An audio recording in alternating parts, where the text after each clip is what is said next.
took hold, and everybody read and said, "You got to tell your story in first person." So I pondered that for 10 years, and in the last 3 years, I finally said, "Okay, I'll write the book." Every day.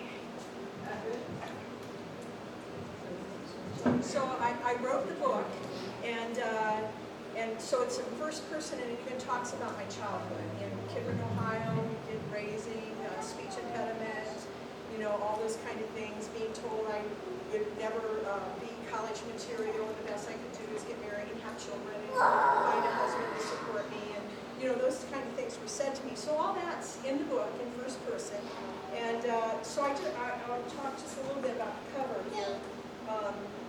The vultures here, because on the steeple of the church in the back of the courtyard, the vulture always sat. And so that vulture, you can't see it right here, but it sat on the top of the steeple of the church in the back of the courtyard of the hospital where I worked. And if the vulture wasn't there, it was going to be a bad day because it could smell death, or there had death happen. If it was there, it was going to be a good day. And the title of the book is Hope for the Forgotten, My Unlikely Journey. And so Hope for the Forgotten, if you see the cover, it's above, higher than the vulture. The other thing is, this is the sunrise over Mount Salaki, which I was the first woman to climb Mount Salaki. So, in 1980. So, the hope trumps the vulture. It was an unlikely journey because I was told that I couldn't do anything when I was a kid by the teachers. And the vulture is always, death is always there, and corruption is always there, and it's always ready to leave, but hope trumps the corruption. And so that's the sense of the book. And so I didn't bring information about CAMO because everything you ever needed to know about CAMO was in this book as far as like the development, the faith development, the triumphs, the struggles, the calling, the creation, and everything is here. So we're just going to go with what we have. All right, let's go with what we have. As you all know, Kathy was wearing white shoes. Yeah, but if you would like to move up, please do, so you can hear it better, because we. This is the speaker right here. So this is center. What's that? This is the only speaker, right? That's, yes, yeah, and I can't redirect it. So if people are going to get closer to the speaker, it needs to be here. Yeah, there's the speaker. If you want to hear better, move closer to that. And Sorry William about that. turned the fan off also. Yeah, he turned the fan off, so that might. Yeah. Oh, okay, Having the good. fan turned on Good plan. was a smart move. Smart move. Yes. And or to the Central Park. And Don Chepe was a man who always shined my boots. And one day he goes, "Kathy, can I shine your white shoes?" And I said, "Well, Don Chepe, all you have is brown polish and black polish. I mean, I have white shoes." No, I bought white polish. I want to shine your shoes. So for a year we had this agreement that he would shine my shoes once a week, and he did that. Well, on Christmas I received a sweatshirt from my aunt. And so I had 2 sweatshirts. And Don Chepe in the mountains, it can get down to 45, 40 degrees. It's really very cold, and he only had a little thin t-shirt that was frayed. And so when I got my shoe shines, I thought, I'll run down and get my extra sweatshirt, give him a sweatshirt. It's Christmas, it's around Christmas, I'll feel, this is great. He needs a sweatshirt. So I defined Chepe's need, that he needed a sweatshirt. Ran down, gave it to him. Very gracious, put it on, happy as a lark, because he had the sweatshirt. But the next week I went, Chepe wasn't there. And as I went through the park every day, Chepe wasn't there. So when it came time for my shoes to shine, I stopped and I said to the other guys, "Don Chepe, where's Don Chepe?" And they go, "Kathy, that sweatshirt that you gave him, well, he sold it. And then he bought pure cane alcohol, and he drank all of that. And Don Chepe drank himself to death. He died." Now, why do I tell that story? I tell that story because it's very depictive of how we as Americans feel that we can define other people's needs. We cannot. We cannot do that until we have that relationship with people. And you need to invest your time, not your money helps, but it's that time investment that you need to do to get to know other people. And in mission or in community development or in medical development, you need that relationship. And through that relationship, you start to understand the need. Not how you view it, but the need of how they're viewing it. And once you understand the need of the other individual, you can create programs that have some sustainability to them. And you can create that synergy because now you're working together as a partnership to do something, and you're not telling the rest of the world what they need. The model was developed in 1993 and is still thriving 30 years later. The first decade was about building infrastructure and saw the development of the counterpart model in 13 medical programs. Specialists from the United States were paired with specialists from Honduras, and training was applied to short-term missions growing rapidly. First ophthalmology, dental, biomedical, then audiometry and prosthetics, filling gaps of service. But without the tools, it couldn't be done. Kathy's years as a nurse provided valuable connections to the medical community in Northeast Ohio as she secured donations of refurbished medical supplies. Soon a duffel bag full of donated medical supplies packed in Kathy's living room grew quickly to such a large quantity of supplies and equipment that an abandoned warehouse and barn storage spaces were donated and then dispatched to Honduras. By the end of this decade, 6 53-foot semi-trailer truckloads of supplies and equipment were being shipped annually to Honduras.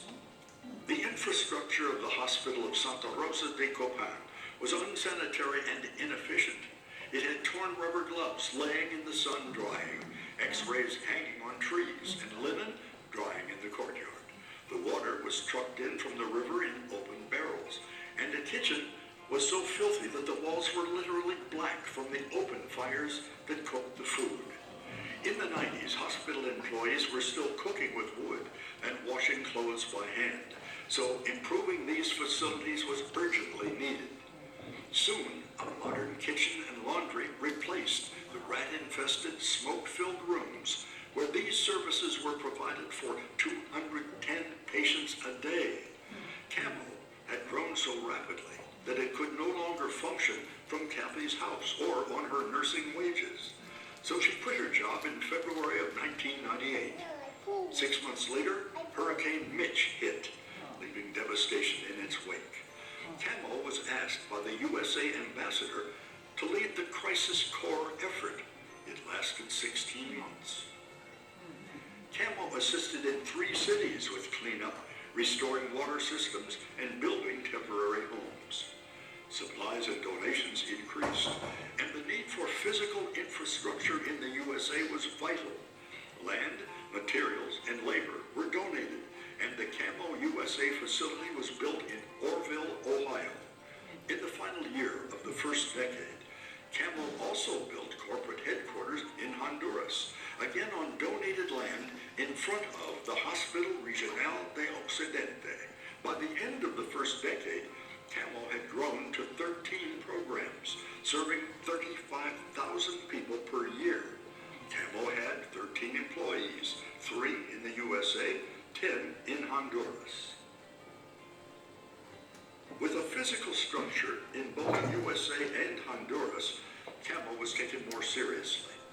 All the programs continued to serve the people of Honduras, and the counterpart model was thriving, with doctors and dentists traveling from the USA to Honduras several times each year.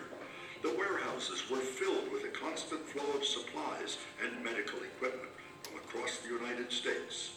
Requests started coming in from community leaders concerned about the children and gangs. The first request was for public daycare. CAMO intervened with medicine, food, a full-time teacher, and improvements to the facility.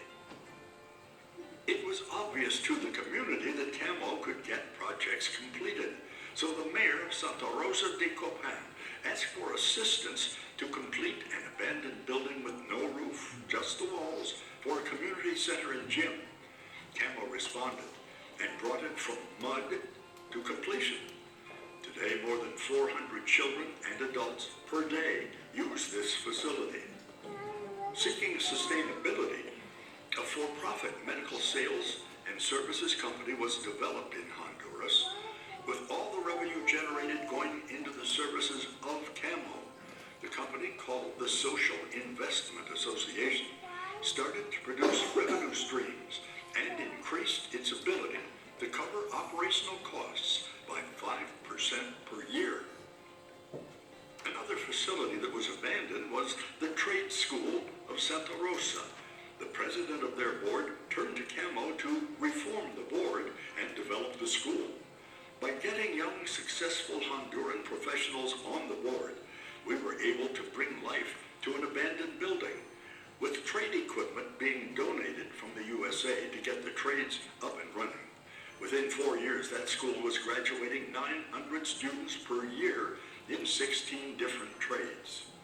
A second request came from the community, many agencies, and the mayor of Santa Rosa to build a safe house for domestic violence, which is the leading cause of death of women in Honduras. The 5-year project was completed, and from day one has provided for victims and has seen a constant flow of women and their children. During the second decade, CAMO continued to assist with infrastructure improvements of the hospital, with the new electrical system, generator, phone system, medical compressed air, new pediatric unit, new emergency room, trauma room, endoscopy suite, and x-ray department.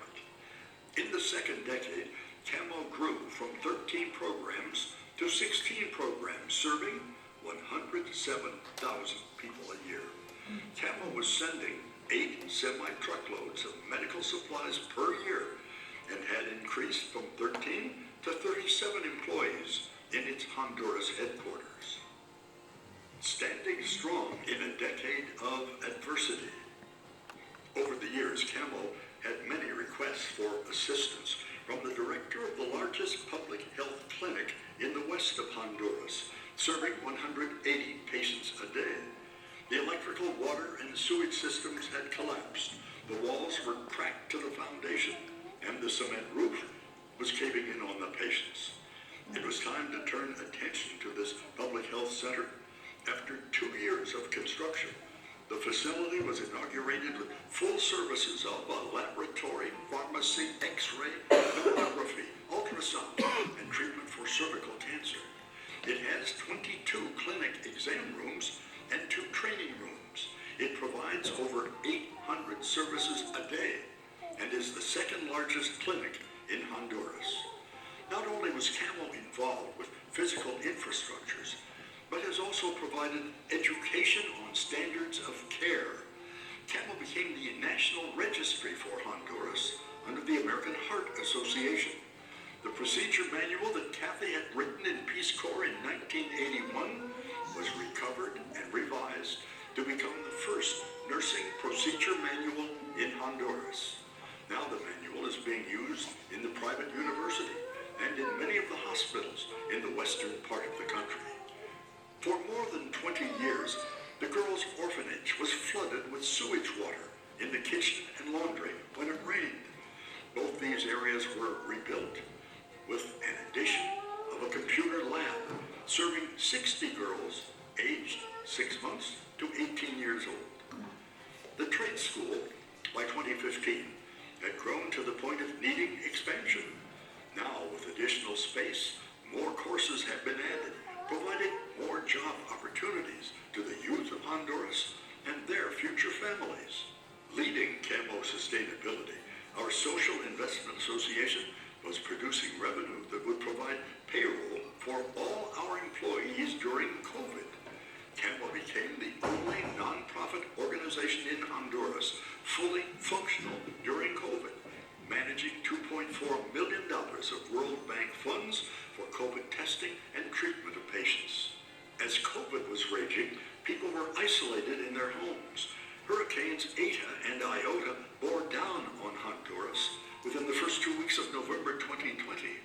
With no vaccines available, people were forced to live in close quarters. CAMO led the response to Eta and Iota, building 443 homes for the families who were displaced and filling 1,000 buckets with household necessities. At the close of the third decade, CAMO provides specialty care to rural communities with 2 Honduras medical teams per week traveling to rural areas to provide dental and medical care. The USA counterpart model is going strong. Our first counterpart in ophthalmology has the largest eye center in Honduras, and at the end of this decade will become a training center for the residency programs in ophthalmology for the country of Honduras. Improvements continue at the hospital, with it being upgraded from a regional to a national hospital due to infrastructure provided by CAMO for the past 30 years. The Minister of Health approved CAMO as the model of equipment management in the public hospital, where CAMO built a new biomedical maintenance department with not only physical infrastructure, but also the protocols and education that parallel the model. In 30 years, CAMO had grown from 16 programs to 25 programs, serving 99,000 people directly per year and an unmeasurable amount of people indirectly. We continue to send 8 semi-truckloads per year and have increased from 37 to 60 employees in Honduras and 4 in the USA. For 30 years, CAMO has kept its administrative overhead under 5%. It is not possible to adequately convey all that Kathy has accomplished through CAMO, but those of us who've been there know a little bit. From a one-woman show taking on the dated and inefficient system, from local physicians to the politicians in Tegucigalpa, Kathy has built an organization that commands the respect of the entire country, bringing people into the model of CAMO one by one, turning a duffel bag into a dream of providing hope to the forgotten. Today it is an organization of not one, but many by faith with no boundaries. We are grateful to... All right.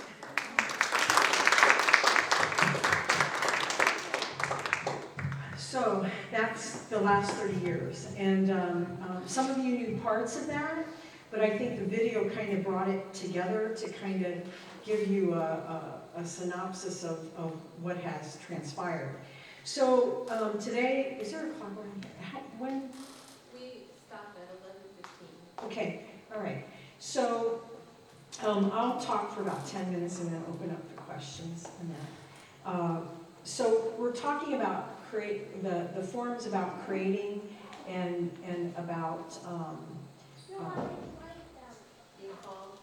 being called and then being connected. So created, called, and connected. So I'm going to kind of touch those bases. You already saw the creation with Don Chepe. It was a concept. It was like, oh, you know, this isn't working. And I witnessed so many bad models coming in, going out, hopping from country to country, no continuation, no follow-up, death following because it was poor medical application and then poor follow-up. And so, you know, even in Peace Corps, I would see all those things. So Don Chepe was that seed that God planted. It was a created thing. But the other thing was, and my first chapter of the book is the day that I realized that I had buried 31 children in 1 month, under the age of 4. And so, you know, God created in me this anger, actually. And so sometimes creation also has all these emotions that go with it. And for me, the emotion of just how can we have a great God and He allowed this kind of devastation to happen. So there was a little bit of questioning, and there was a little bit of anger, and then a little bit of denial, wanting to come back to the States and throw myself into intensive care and be the best nurse I could be and win awards for being a good nurse and, you know, named the Nurse of the Year of Altman Hospital, you know. So I threw myself into that, wanting to forget marathons, triathlons, anything I could do in my 30s to try to forget about it. But yet, then there was a dream, and a recurring dream. So as I worked critical care and I'd see the eyes, the brown eyes of my critical care patient, I'd have flashbacks. It'd take me back to a patient I had held in my arms that died because I didn't have the equipment. So God was creating in me something. He was saying to me, you know, all these things happen for a reason. And he was making me revisit that on a monthly basis at least, depending on my patients. And so he was creating this turmoil inside to try to find resolve. So finally I said, okay, in 1989, I'm going to go back and recreate my dream. And my dream was that I had a sports car in the United States, had that in Honduras, landed at the airport, rented that car, would go to Santa Rosa, would walk into the hospital, and I'd wake up at a different spot every time in the hospital. That was the dream.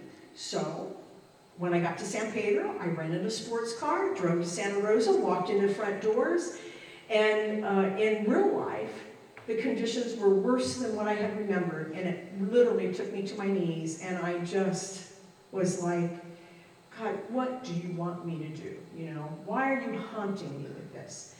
And so it became very obvious that if you have the talents and the gifts to do something and you do nothing, then you are as culpable as governments, as bad raising as a child, as whatever you want to blame. You can blame it, but you're culpable. So, you know, either you get up off the couch and you do something, or you stay on the couch and complain and you be bitter the rest of your life. So I chose not to be bitter and get off the couch and do something, and God nudged me a lot. I'm a Swiss-German stubborn woman, and so, you know, he nudged me enough to get me off the couch in my mind. And there is where I went back to school for my business degree. So all that was the creating. And then came that point where you have to get in there, you know, and you have to do it. And that's when things started to click and happen.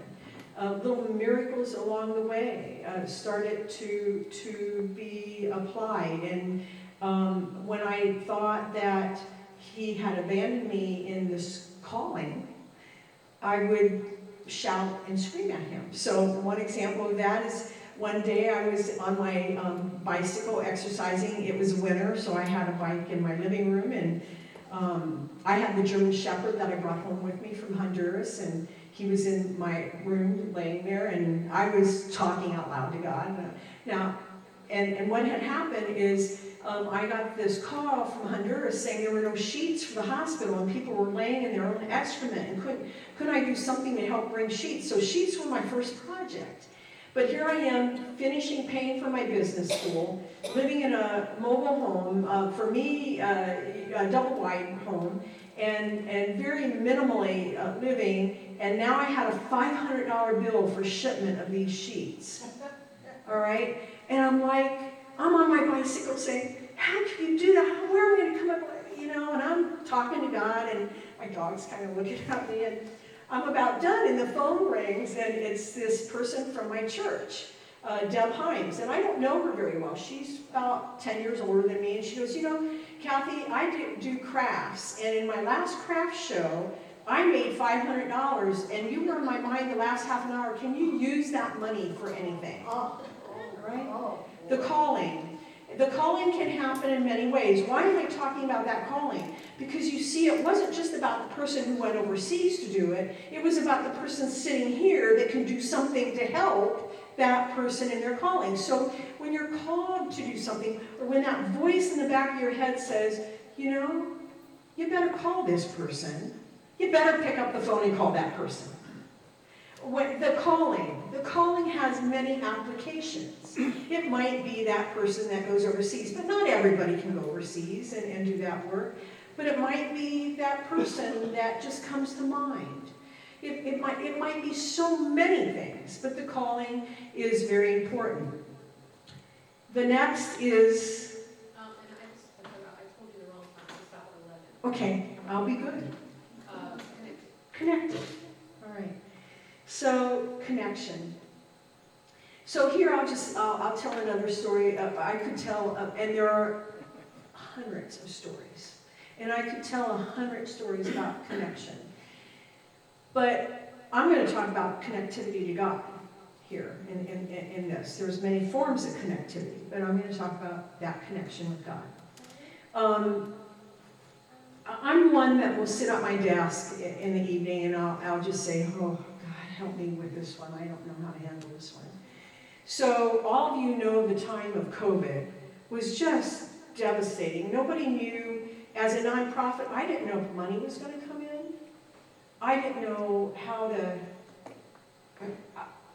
I just didn't know how to navigate it. I was kind of lost for the first time in my life of there's no security here. Businesses are failing, government's giving loan. When will COVID end? Will it end? What is the future? Well, I need to close down CAMO USA, close down Honduras. How is this going to happen? And during all of that, 2 hurricanes hit.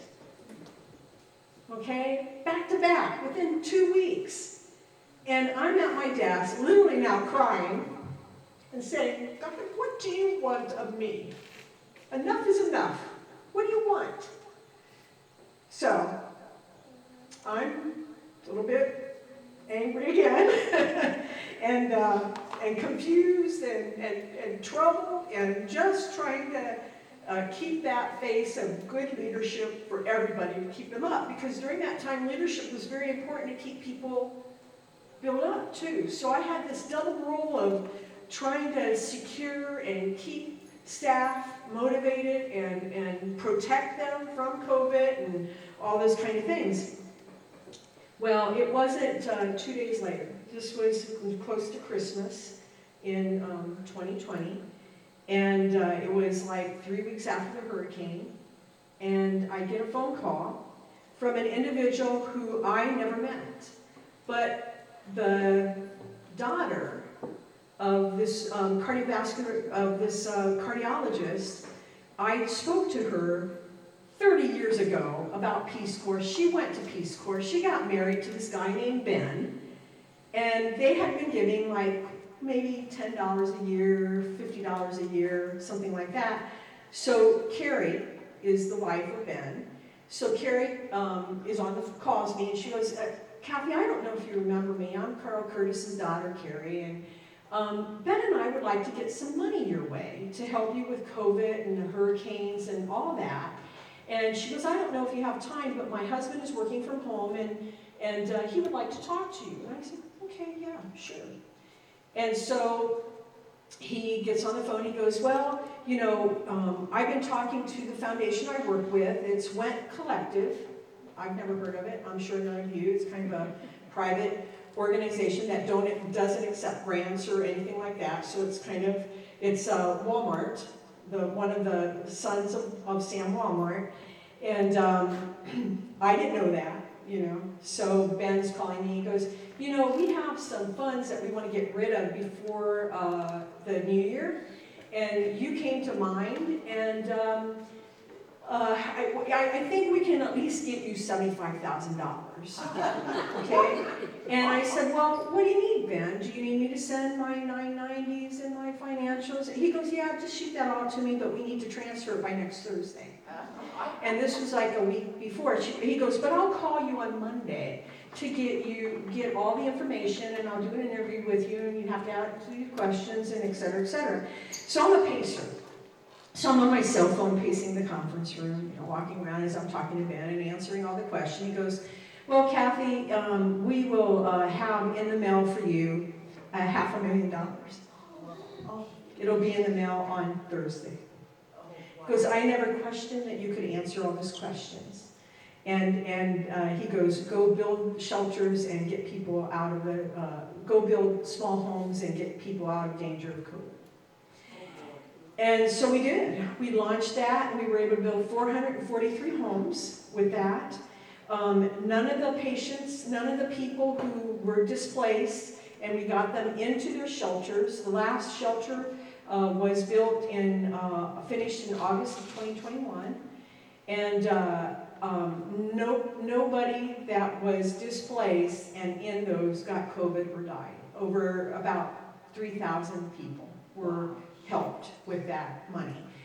And so there you have that connectivity of people, you know, and I think my concept of God isn't that God reaches down from above and he gives you this. My thought on this is God touches the soul of other people, and other people reach out to other people to help and make things happen. And that's at the end of that video, I said, put everyone that's ever helped in that. And they go, Kathy, we can only put 75 images on there. But literally, thousands of people have helped throughout the years to make this possible. All I do is connect with people and try to make sure that I'm really meeting the true need, that I'm not inventing needs that will hurt people. And the beginning of the story with Don Chepe, I don't want to hurt anybody along the way either. I want to make sure that I do good programming and projects that will be of benefit to people in the future. The book talks a lot about that. It's $25 a book. Anybody who wants one, you can buy it online, you can buy it from me, however you want to do that, if you want to do that. And the proceeds of that book is going back to CAMO too. So anything in the future that comes in for that, my wills everything of the book to CAMO. So with that, because we have 5 more minutes, I'm going to let open it up for any questions that you might have. And thank you all for taking your time to come and listen.